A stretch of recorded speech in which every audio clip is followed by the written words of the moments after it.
किसी के घर का इकलौता सहारा जिसके कंधों पर बूढ़े माँ बाप की जिम्मेदारी हो, बहन की शादी का दायित्व हो, बेटे के उज्जवल भविष्य को तैयार करने की जिम्मेदारी हो, उसके सीने पर पैर रखकर कुचलती भीड़ ने महज उसे एक बदन को नहीं कुचला, कई जिंदगियों की उम्मीद को कुचल कर रख दिया। और ऐसा एक शख्स के साथ नहीं हुआ। कोई पिता को लेकर के चीख रहा था तो कोई माँ को लेकर, कोई अपनी पत्नी के लिए परेशान था तो कोई अपनी संतान के लिए। फूट फूट कर महज रो नहीं रहे थे, बल्कि दहाड़े मार मार कर लोग चीख रहे थे। मंजर था आज तक सबसे बड़े महापर्व महाकुंभ में हुए हादसे का। आंखें झरने की तरह बह रही हैं अपनों को खोने के गम में। लापता अपने लोगों की तलाश में लोग कभी खोया पाया केंद्र, कभी पुलिस थाना, तो कहीं अन्य स्थान जहां पर उनके मिलने की उम्मीद, वहां पर चक्कर लगा रहे हैं। आंखों में आंसू, मन में अपनों के खोने का गम और पत्थर दिल बना चुके आखिर खुद को समझाते वो लोग और उनकी पीड़ा। हाय बदहवासी। पूरे मेला क्षेत्र में 10 खोया पाया केंद्र, एक व्यापक डिजिटल खोया केंद्र और हर केंद्र पर अपनों की आस ली अपनों की भीड़, अनगिनत भीड़, अधूरे इंतजाम और इस पर पर्देदारी। आगे बढ़ने से पहले टाइम्स ऑफ लेजेंड में आपका स्वागत। मैं हूं आपके साथ दीपक तिवारी। लाखों की संख्या में जूते चप्पल बिखरे पड़े थे। उन जूते चप्पलों को समेट कर ट्रैक्टर ट्रॉली से भर भर करके बाहर ले जाया गया। बड़ी हैरानी होती है कि देखिए कितनी बड़ी बारीकी से, बड़ी सफाई से सब कुछ छिपा दिया गया।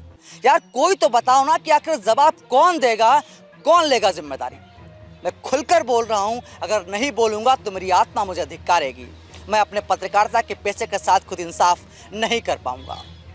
मेला प्रबंधन की जिम्मेदारी कंधों पर उठाने वाले विजय किरण आनंद साहब हों या अन्य अफसर, सब जान रहे थे कि मौनी अमावस्या पर उमड़ने वाली भीड़ कितनी हो सकती है। इसका अंदाजा था। मेले में 30 पीपल थे, लेकिन अधिकांश बंद थे।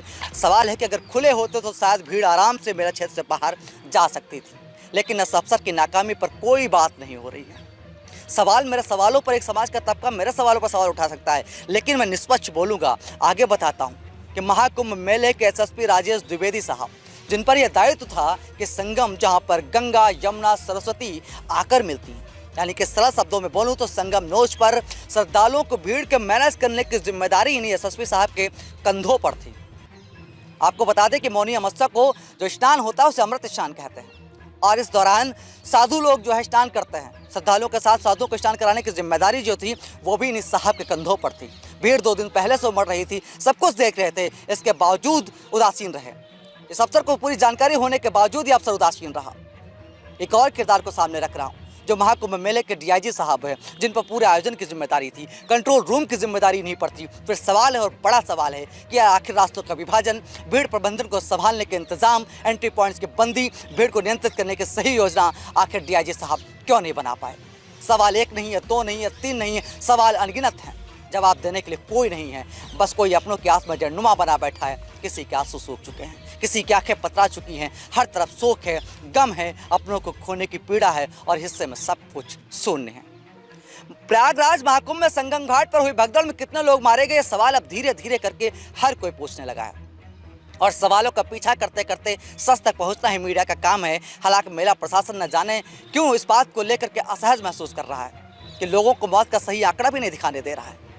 लोगों को मौत का सही आंकड़ा ना मिल पाए, इसको लेकर के देश के मुख्य धारा के मीडिया के एक संस्थान के पत्रकार को जिस तरीके से मोतीलाल नेहरू मेडिकल कॉलेज के अफसरों ने जिस तरीके से उसके साथ अभद्रता की और उस पर उसकी आवाज़ दबाने की कोशिश की, उससे साफ पता चलता है कि प्रशासन अपनी नाकामी नहीं पचा पा रहा है। लेकिन खैर, सवाल जो जन्म ले रहे हैं वो तो आपसे पूछे ही जाएंगे और उनका जवाब सरकारी मुलाजिमों को देना भी होगा।